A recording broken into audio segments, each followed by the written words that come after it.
My mom says my neighborhood school isn't good enough. How am I supposed to know my kids are getting the best education possible? Welcome to Good Schools for All, a podcast from the investigative news organization Voice of San Diego. We cut through the jargon and polarized debate to get you the news and ideas that matter. Good schools are at the heart of our democracy and economy, and we're about good schools for all kids. We hope you'll learn and maybe teach us something. Enjoy the show. There should be an excellent school in every community. And I'm Scott Lewis. I'm Laura Kohn. Hi, Laura Kohn. Hello, Scott Lewis. We are full of tacos, salsa, a little guacamole, because we are bidding farewell to our friend and colleague here at Voice of San Diego, Mario Koran. Mario is in studio. Welcome. Thanks. It's good to be here. This is bittersweet. Obviously, we're happy for Mario's moving to Wisconsin with his family, but also an end to a great run here in San Diego. Can't think of very many reporters who have had as much impact in such a short period of time as he has. Mario, tell us a little bit about where you're going and why. So I'm headed to Wisconsin to rejoin my family. My family moved there. My wife and daughters moved there a month ago, and the purpose was just to be closer to family. We've been out here in San Diego 5 years, 5 great years. But we just wanted to get close to family support and bigger houses for cheaper prices, that sort of thing. But yeah. Yeah, there are more housing options there, huh? There certainly are. And also, you were saying earlier your daughter just walked right into a preschool opportunity. That's right. So my daughter is 5. She's too young for preschool. I'm sorry, she's too young for kindergarten here. But they have a K-4 system. It's called in Milwaukee. So it's an additional year of kindergarten, basically. And she walked right in. It's going to save us, or it's already saving us, like $1,000 a month. And, she gets that extra year support. Yeah, great. I'm glad my daughter doesn't listen to podcasts yet, because she would have She's us mad, moved. isn't she? She would have us moved to Milwaukee. Is it right there in the elementary school? Yeah, right there in the neighborhood school, close to home. That's cool. That's the way it should be. All right, so let me paint the picture. So Mario joined us in, I think, 2012, 2013? Fall 2013. Yeah, so fall 2013, so almost 5 years. And he came in, we kind of had a vague beat for you. We said something along the lines of investigate some nonprofit institutions and do some investigative work on education, all right? And Cindy Martin, the superintendent of San Diego Unified, had just started. She just started in her role there. And you didn't know much about education, fair to say? Yeah, that's fair to say. I had been a teacher for a couple of years in Denver, but I don't know if this is common to teachers, but at least as a teacher, I didn't follow education outside of what was happening in my classroom or my school. So I really wasn't equipped that didn't equip me to be an education reporter. But I had a little bit of background, so that knowledge, I think, helped me catch on a little bit quicker, but I certainly wasn't prepared in every way. What and this happens with journalists a lot. There's a lot of people say, like, what makes you qualified to write about education? Well, we're not qualified to write about anything. What we do is go and investigate and learn, and then try to report out literally what we found out and how we found it out. And the people who do that best turn into great journalists, and the people who don't aren't. And you were a great one. You did great work here. So what were some of the first things that you stumbled on, that you had trouble grasping about education, the education system, about schools in San Diego and such? Yeah, I think schools in San Diego, the first thing that I had to wrap my mind around was the school choice system, and just the sort of infrastructure of schools that exists here is unique and entirely different than what I experienced in Wisconsin. I mean, I grew up in a smaller city where there was one school that you went to, and then you went to the middle school, and you went to the high school. That's how it worked. So charter schools were new to me. The school choice option was new to me. So, I mean, just that, it's kind of starting from zero in that way. Mm-hmm. And what about the unified school districts versus high school districts and elementary school districts? When I first moved to California, getting my arms around that also found it bewildering. Yeah, that seemed odd for a while, and still seems a little bit different because I'm so used to reporting on San Diego Unified. But I guess I get the concept now. Right. And I remember some of your earlier stories. You sort of honed in on discipline issues, right? What attracted you to that? I think what attracted me to discipline issues is the same thing that attracts me to discipline issues now, which is that you're trying to at least manage student behavior, and I think teachers are doing the best they can at trying to make classrooms trying to keep classroom students from disrupting classrooms, right? But when we talk about the way that discipline is meted out and handled, there are all these unseen things that come into play that are easy to measure but difficult to attribute to any one thing, right? So, I mean, what we're essentially talking about is we're talking about the fact that African American students are suspended at much higher rates than white students. And I mean, that's pretty clear in the data.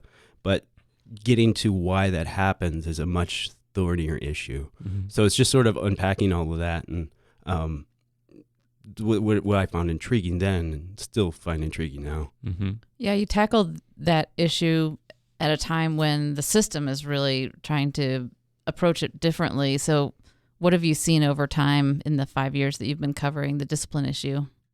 Yeah, so I've seen some major changes. I think when I came in and I saw the discipline rates, I was where I think a lot of reporters are now, or at least some reporters are now, where the discipline rates they're disparate, right? They're too high for African American students.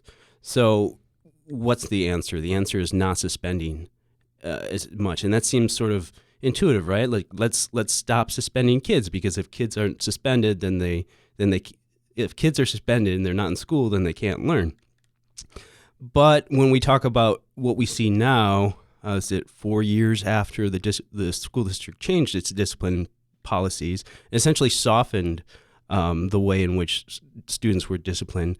What we're starting to see is some backlash to the way these sort of soft on crime policies are playing out, in that teachers, not just in San Diego but across the country, are starting to stand up and say, these classrooms are becoming more chaotic, there's more violence, and there's simply a lack of consequences. So I think they say that the lack of consequences is what's leading to more misbehavior. So it's now we're almost in a pushback to the response that we took in order to fix the problem. And what I see is what I see a lot of policy analysts and reporters continue to miss in this conversation is that I think both things can be true at the same time. I think that there can be racial bias that lead to over suspension of African American students. At the same time, there can be that the policies that are being implemented could be implemented poorly. I mean, one of the first things that the superintendent said was that when she made the shift was that schools would be given more support, more counselors in order to deal with the student misbehavior. But that simply didn't come through. Those extra resources never really came to schools. Those extra counselors weren't provided. So there was simply no way for principals to deal with that effectively. Is that fair? That's an interesting critique, because I think what I'm sensing is that what investigative reporting and accountability systems exist for local schools what does exist for them is limited because it can expose things like the disproportion of suspensions, but it has a difficult time grappling with the solutions to that, right? Sort of managing the discussion about what you do. Because you can say like, well, there's a disproportionate suspension problem, and then you can report on some of the things they decided to do. But actually, like, evaluating those solutions is really hard, right? Yeah, you did a piece recently about Lincoln High School, a place that had adopted these changes. It was trying to reduce the number of suspensions. There's a huge focus on reducing the total number of suspensions across the board, and yet hadn't really implemented an alternative, to the point where there's some complaints that there's nothing, or there's very little to be done about some of the behavioral problems there. That they're sending kids home for these sort of daily suspensions that don't count, and that restorative infrastructure is not in place. Right. And I think, that's the one piece that I think still can be and should be fleshed out. I think that we've yet to see the full scope of what's happening really in schools and the way students are being disciplined. So you mentioned the practice of sending students home, a practice known as blue slipping, right? You give a student a pass to go home instead of suspending him or her, and you don't have to document it as a suspension. Even though it's the same thing, basically. It is the same thing, and in some ways, the student has less due process because it's not. There's no documentation for it, and they can't respond to it, that sort of thing. But we don't really know the extent of how widespread that is. So we're waiting on data for that, and hopefully we can get our hands around that at some point.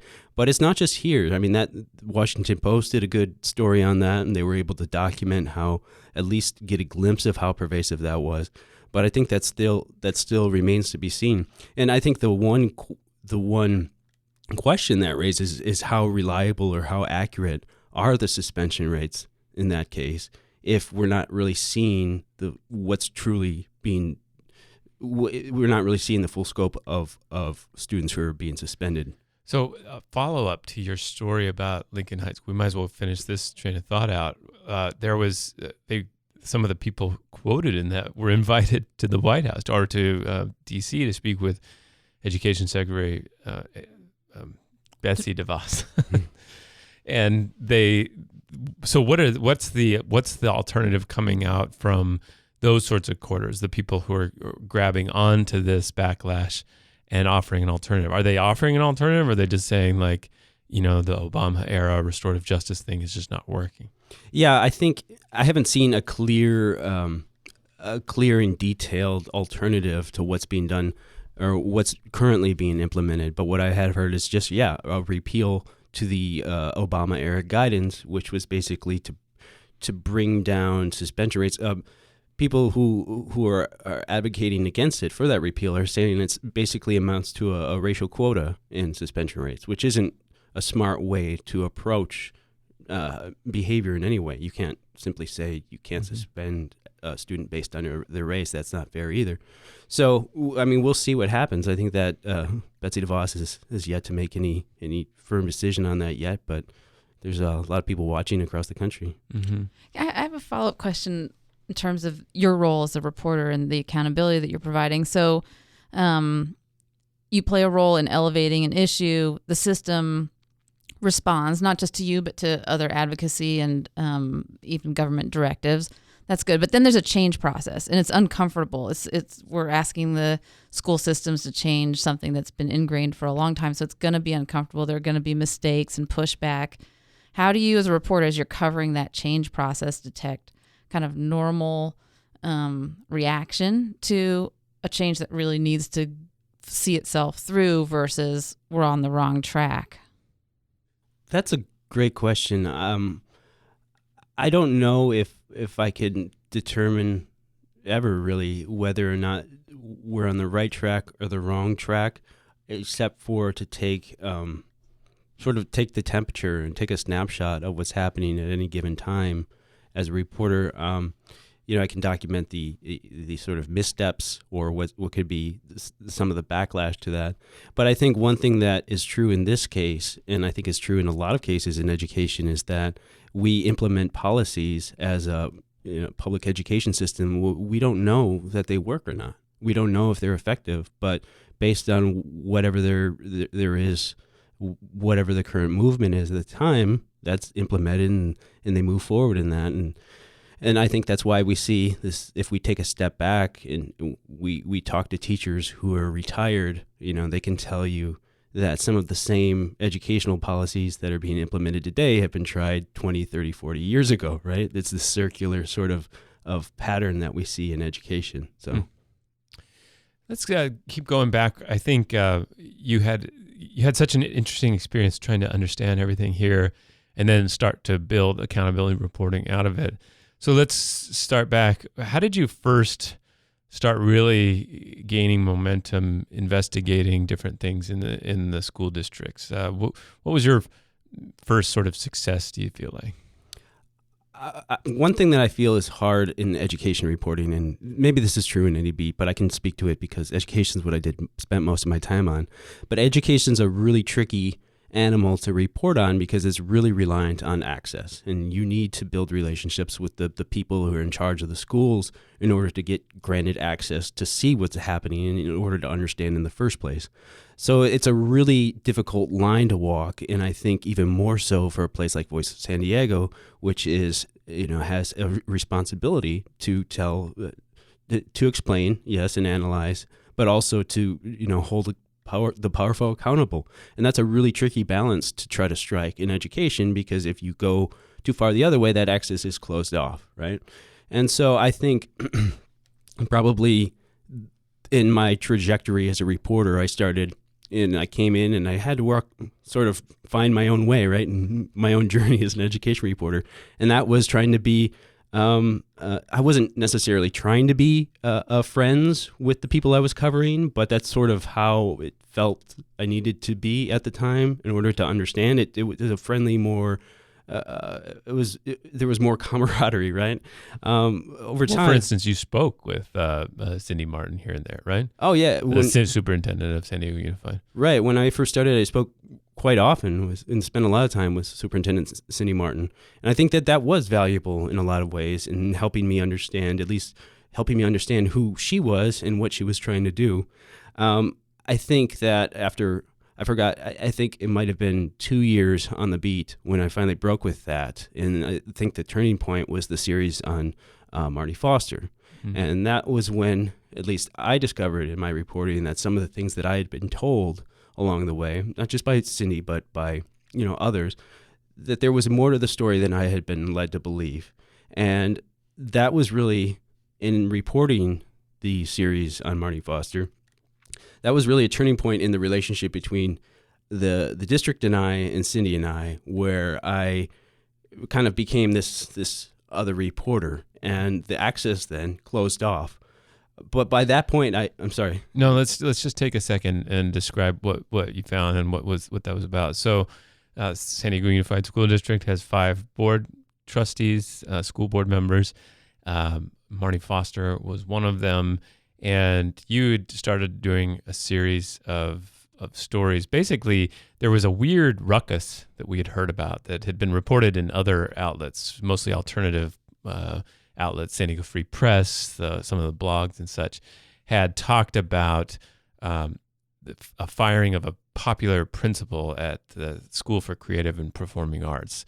So this was a district-managed school, but not a neighborhood-based school. It's a magnet-type school that attracts a lot of talented kids from across the district to go to that school, right? Mm-hmm. And it's in southeastern San Diego. And Marty Foster, the trustee, had her son went to that school, and we had heard that he was bragging in some form that his mother was responsible for the principal being fired. Right? Right. And so you just decided to look into that after the grand jury did a thing on it? The county grand jury? Yeah, the county grand jury had done a report on that. Mm-hmm. And that grand jury report didn't really lay out the details. They didn't include any names for some reason, but they laid out the gist of what had happened. And there were a number of other things, if you remember, Marty Foster was involved with at that time. She had held a fundraiser, invited people from the school district, but it turns out she was keeping the money for her sons and giving it to them to raise money for college, which is not quite appropriate for a board member. So there was just a number of things that were weird about what Marty Foster was doing at the time. So it boiled down to an investigation of those things, and also the question of whether this trustee had abused her power to push out this school principal who had,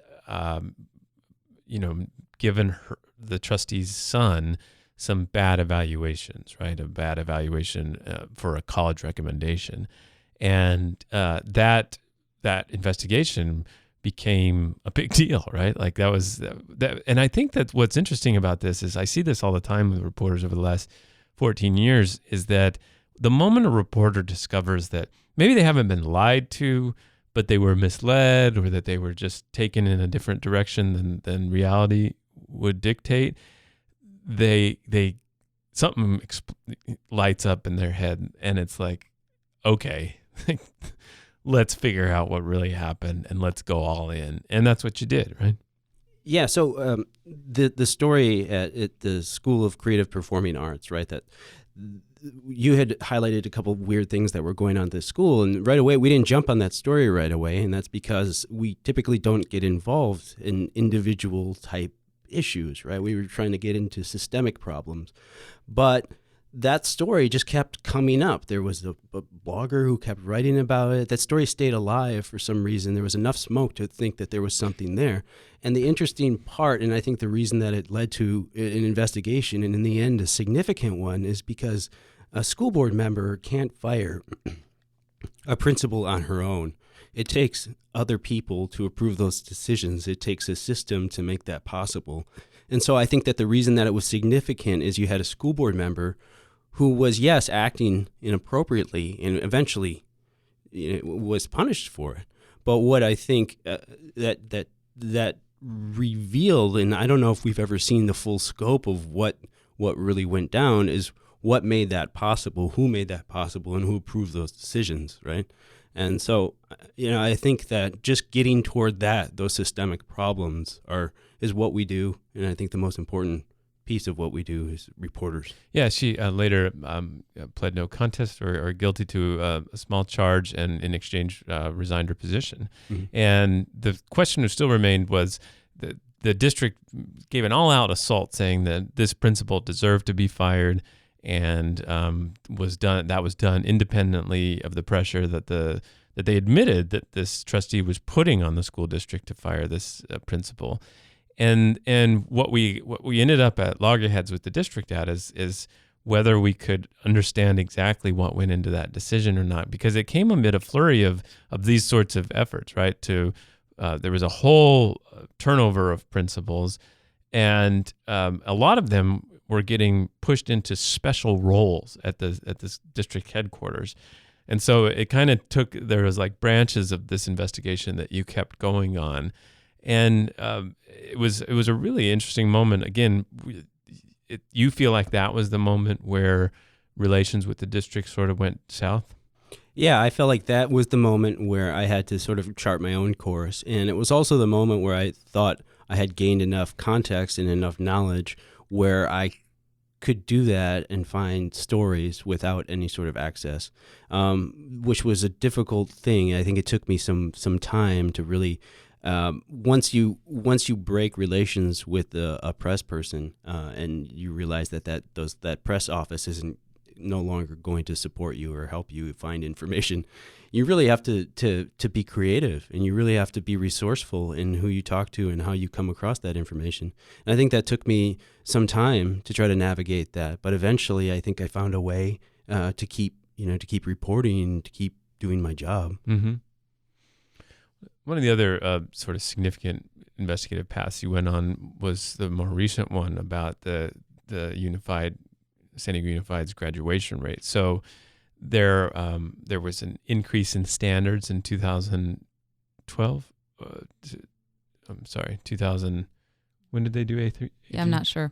They started moving toward A through G in 2009. Right. And then in 2016 is when it first became a graduation requirement. Mm-hmm. Right. So they decided that all students who graduate from San Diego Unified School District should be prepared to have the minimum amount of qualifications to be in a California State University or UC school. And that's what's called the A through G requirements, right? Mm-hmm. And so that was implemented first. It was the first class was the 2010 16 class, the class of 2016 was going to have to graduate with these.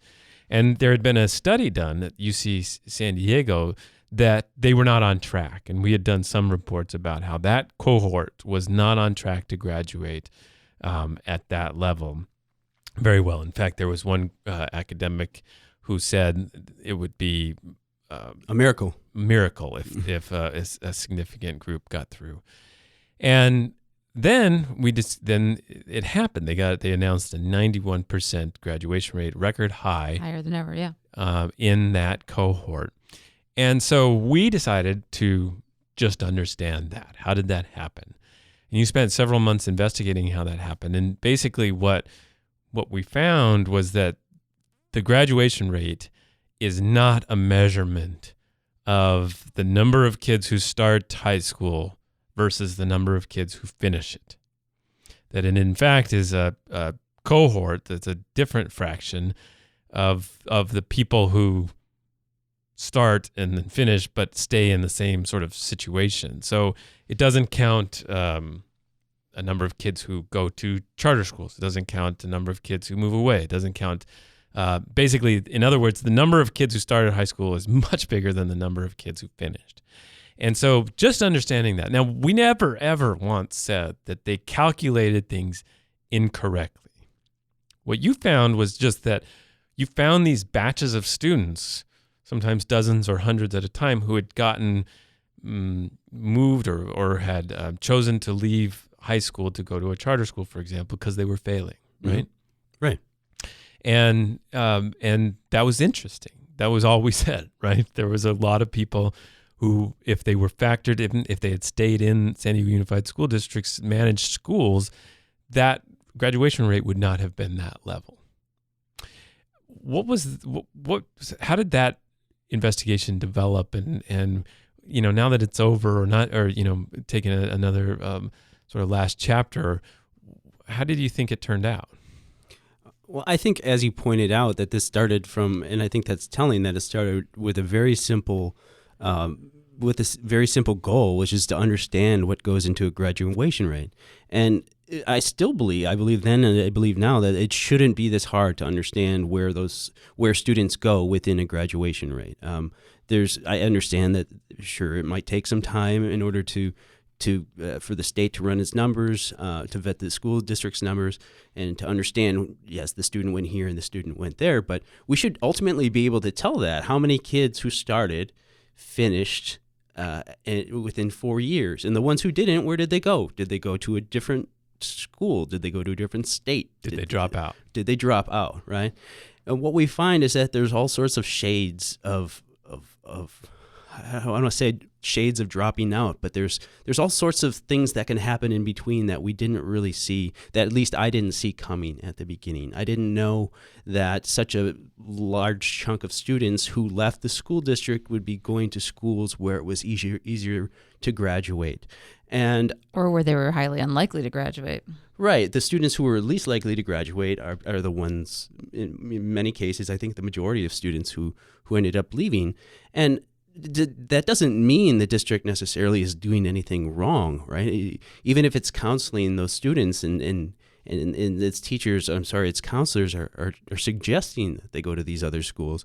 But it does factor in. It is a thing that's happening, and it is worth talking about, that if these students aren't going to graduate from the district, that's a pretty big asterisk on the graduation rate, or at least it's an interesting point to understand for the public, right? Especially if the school district's goal, as I think they've articulated, is to keep students in these district managed schools. And so if they're not staying, then why is it so offensive to look at why not? Why, where are they going and not? And that was what was so interesting. They pushed back so hard, I think, because they took it as an existential challenge, that you were challenging their, a fundamental accomplishment, as opposed to, going through this with you as an effort to truly understand, why they weren't necessarily keeping some of these kids in the district and what they could do to do that. Yeah, and to help the public understand that as well.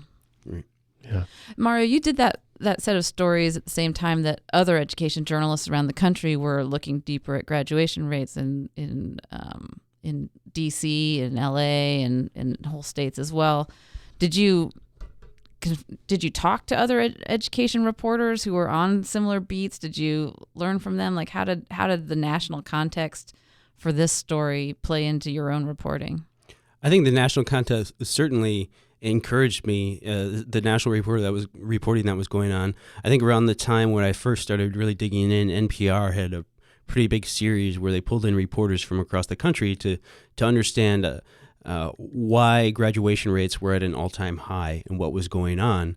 And reporters in various areas would find things like, online credit recovery classes are helping, or in Chicago, they found that they were simply miscalculating the students who were, I think, leaving for a GED program, or including them as graduates when that wasn't allowed by state law.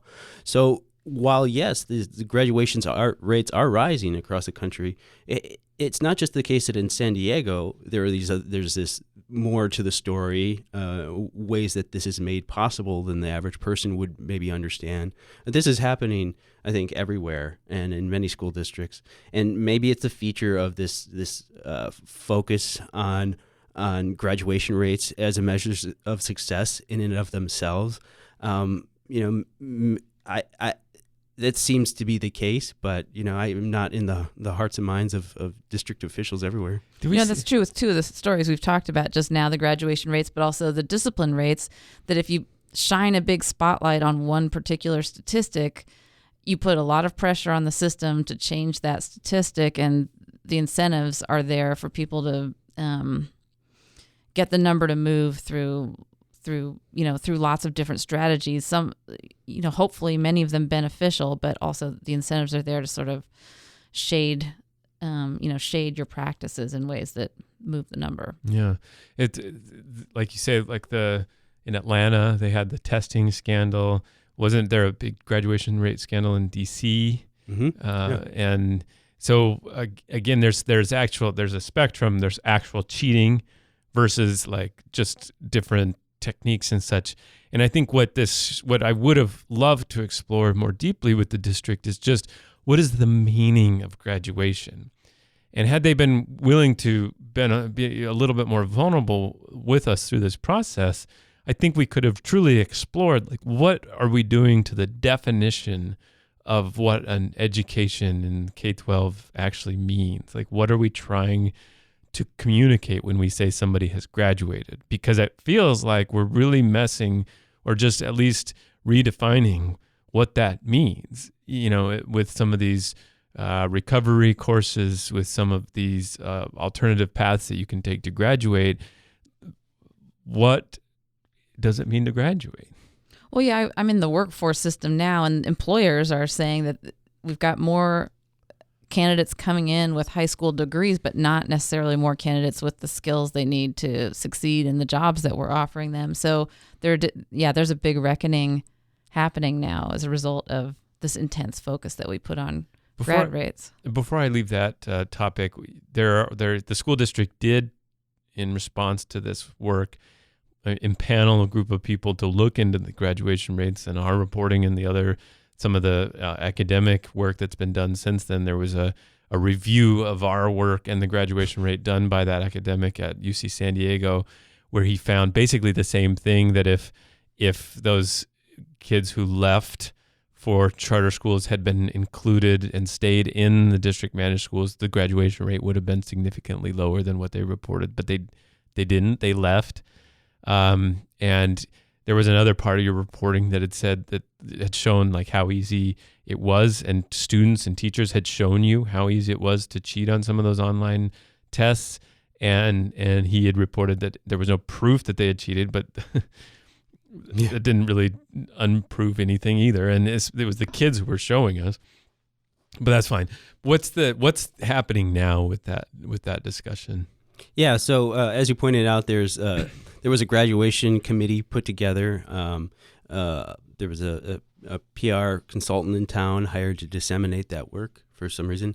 And so they are meeting. I think they've met 3 times now, if I recall, and they're preparing that report. The report should be published soon. I've seen a draft of it. It is similar to the things that we've seen so far. It is, I think, an effort to explain what had happened, but also highlight the ways in which the district was successful in moving this needle. And look, we never said that the district didn't deserve any credit for scouring these student transcripts and making sure students were in the right classes and things of that nature. But what we see now is that for some of the things that the district was most defensive about, they are essentially taking steps to make sure that happens. And in that sense, it's a win. I'm talking about the fact that we know students go a certain large number, at least significant number of students leave high school at some time, district managed high school, and go to a charter school. And at some point somebody said, hey, it's a good idea that we have graduation measures that reflect both numbers, or we at least know how many students are leaving. I think Julian Betts said that, the researcher from UCSD. So I think that's one thing the district is adopting. So in the future, despite the defensiveness, we may have more clarity on what a graduation rate means and where students are actually going. Well, yeah, and these charter schools are part of the district.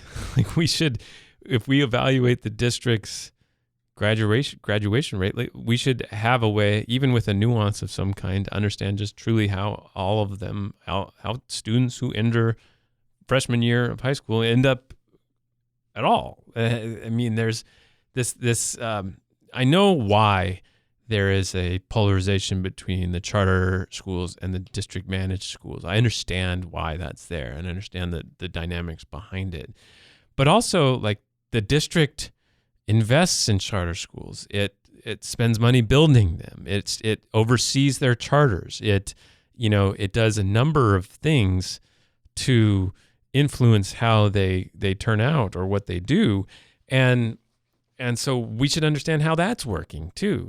There's no reason why this has to be only about the district managed schools or only about charter schools. Like, this is a whole portfolio of people teaching our kids. So let's understand how they're doing. Mm-hmm. All right. So one of the things we asked you to finish up on, and you proposed too, was to do a 5-year sort of synopsis of how Superintendent Cindy Martin has done at the district. And what have you found so far? What are you thinking about as you pull that together? Well, it's been reflective for me too. I think the piece is reflective, but it's also a look back at my time and when I first remember meeting Cindy Martin and sort of the landscape that she found when she stepped in her role as superintendent. And when you think about the time, 2013, when she came in, there was a lot going for Cindy in that role. She had a fully supportive school board who had all sort of chosen her and were fully supported and invested in her success. There appeared to be a brightening financial picture, more money coming in. Bonds had just been passed, a pair of bonds that totaled $5 billion. So it seemed like the district was flush. And looking back now after 5 years, you start to question. You ask the question, what is there to show for it, or what can we point to now? And I think that's still a challenging question to answer. It's one I'm grappling with for this story. There are measures that we can point to that say Cindy has been successful, or at least there's been success under Cindy's term, right? The graduation rates, as you pointed out, state test scores have been rising, although the achievement gap has been a bit stagnant and stubborn. So the interesting part to this is that Cindy Martin was sort of an experiment, a thought experiment by the board, a response to these years of accountability-driven sanctions in years of No Child Left Behind. And she would step into this time when that was sort of going out of fashion, or at least there was a current movement to put that stuff out of fashion. And there was a belief that if we set those things aside and if we focused on what truly mattered, if we focused on a feeling that Cindy Martin talked about, this feeling of a quality school and a quality teacher, then test scores and these measures that we cared about would counterintuitively go up, right? And now we're looking at that, and we see that they haven't exactly exploded. We see that they're difficult to really quantify where the successes are. And I guess it's not surprising that when you start out by saying these measures don't matter, that in the end it's difficult to find where those measures have gone up. So one of the things that she was an elementary school principal who was suddenly and without any public process, and this isn't a controversial point, without any public process, without any even open meetings, she was put into the role of superintendent of the second largest school district in the state. And one of the things she did focus on and really work on was replacing principals. That she said basically she believes the principal was the backbone of so many different schools and so important to so many different schools, and had a soft power. Whenever I asked her about the ability to fire and hire teachers or whatever, or have flexibility in leadership, she would always describe what you can do to counsel a struggling teacher out of the situation, or to even ask them to leave. The soft power that she said that principals could lead with, she really did replace dozens of principals across the district, right? Yeah, that part is true. I mean, she did. They talk about, people still talk about years ago, there was a superintendent, Alan Burson, who was well known for his, firing principals or moving principals around. And it would be interesting to compare the number of principals that he moved around to the number of principals that Cindy moved around, because it really is, she really was a major change agent, at least for that. And we know that when principals leave schools, at least research shows that that's disruptive. Their thinking was, and their explanation was a couple of years ago, that she was putting the right people in place. And yes, there were going to be a lot of changes, but we were going to see the results in a couple of years. And I think if you were to ask some of the school board members, Richard Barrera, I think in particular, might tell you that we're still waiting on those results, that they'll be coming, but they are going to be positive and they're going to be real. It's an interesting comparison, Cindy Martin to Alan Burson, because they're both longstanding for urban superintendents. Cindy's been there for 5 years now. I think Alan Burson was there for 7 years. By the end of his tenure, he was a very polarizing figure. From reports of folks who were in the district and worked with him, you either loved him or you absolutely couldn't stand him, and the couldn't stand him camp won out after 7 years. Cindy's not quite so polarizing, I would say. Cindy was a product of that system. She worked with him. Yeah, and I think it's fair to say was more aligned with him than not. Mm-hmm. Not that she's emulating his strategies, except perhaps in this, in the importance of the principalship. But I'm glad you're looking at that comparison. I think it's important. Yeah, actually. And I think Cindy Martin and Alan Burson are a lot more alike than people realize. I think if I recall, Cindy had told me this, that she thought she was quite a bit like Alan Burson in the fact that they were driving major reforms, and they were driving major reforms based on instruction. Now, Alan Burson was remembered, and I think the first thing that members of the teachers union will point out for the word top-down reforms. In a lot of ways, Cindy has made a lot of those top-down reforms. Now, the major difference is that Alan Burson, I've never met him, but what I'm told, did it with sort of a heavy hand and an iron fist, but Cindy does it with this sort of the sweet rhetoric, right? So it's like the image is different, but the reforms are, and at least the approach is very similar. Let me ask you this last topic, and we'll do a couple of reflections, but One of the principles that's been interesting to watch is this issue of choice in neighborhood schools. She started her tenure very clearly saying we want a high quality school in every neighborhood.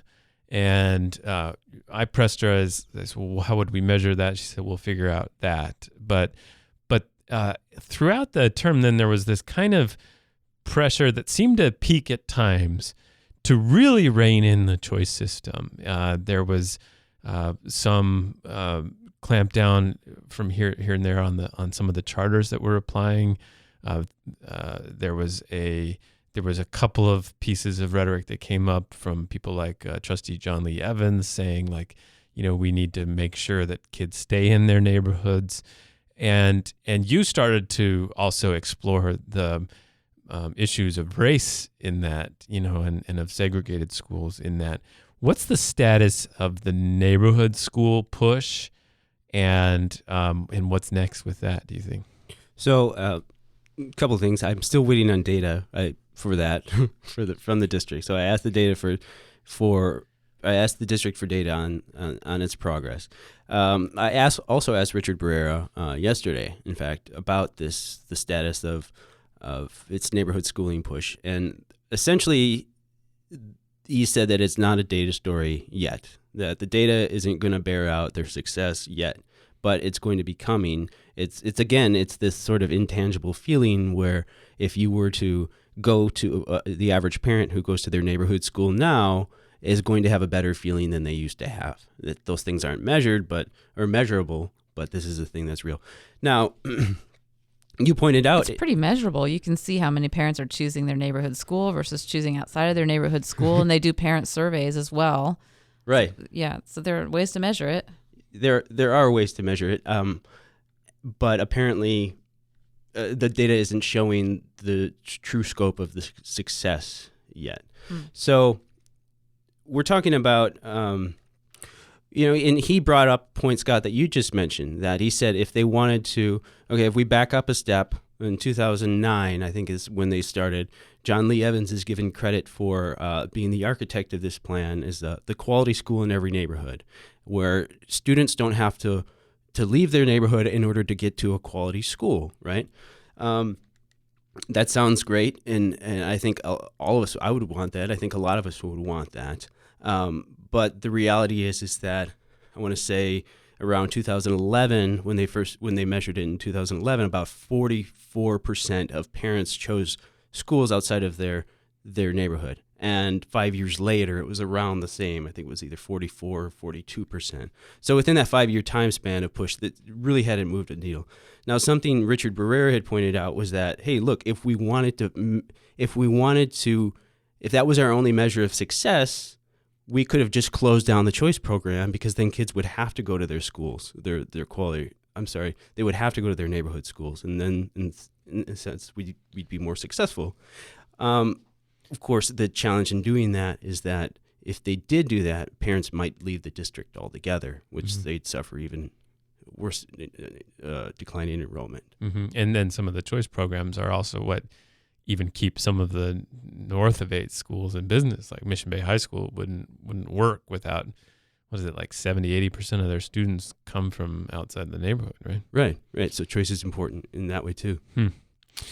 Well, Mario, if you went back 4 or 5 years and talked to younger Mario and said, like, hey, man, you need to keep this in mind about reporting on education, what would you tell him? It's a good question. I think I would probably tell my younger self to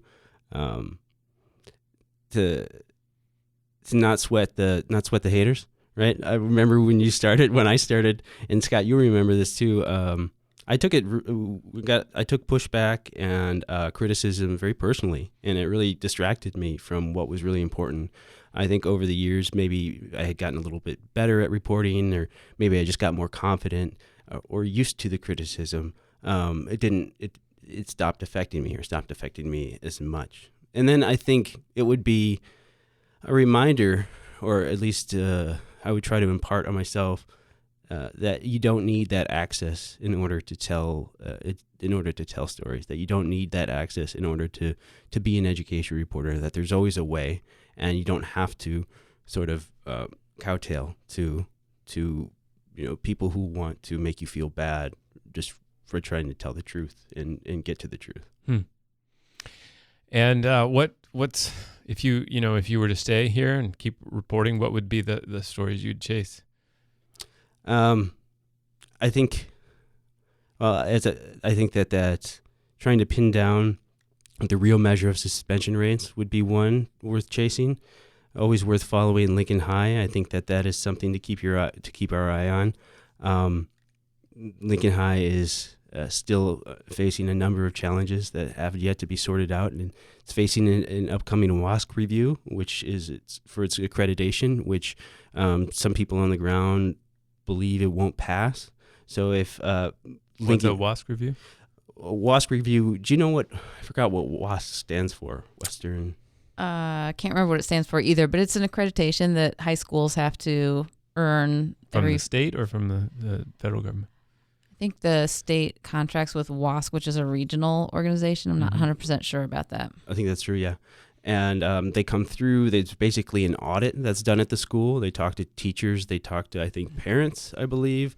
They look under the hood. And if the school on paper doesn't match what they're seeing in reality, the school might not pass. And if it doesn't pass, then the diplomas that it gives to kids are basically worthless and they don't count.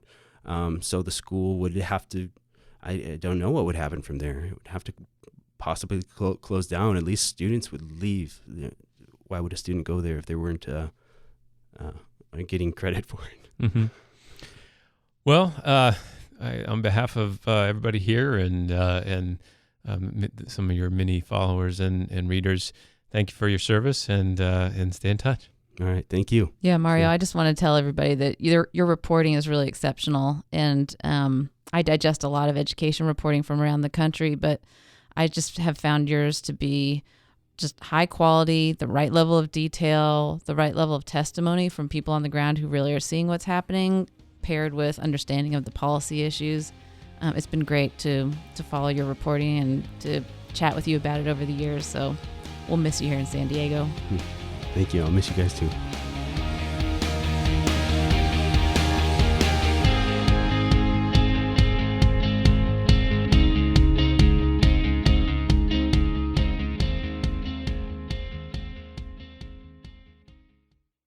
Thanks for listening to Voices San Diego podcasts. This show is part of the Voices San Diego podcast network. Visit voiceofsandiego.org/podcasts. There you'll learn more about our award-winning arts and education podcast, CultureCast and Good Schools for All, the Cura Chaos podcast about movers and shakers on both sides of the border, Beer Talk Radio, our business show, I Made It in San Diego, our sports show, The Kept Faith, and the rest of the shows in the network. Voices San Diego is a nonprofit. The majority of our budget comes from grants and donations from readers and listeners like you. If you like the show, please take a minute to go to voicessandiego.org and click the donate button. Or if you have a business and would like to sponsor the show, contact development@voicessandiego.org or call 619-550-5664.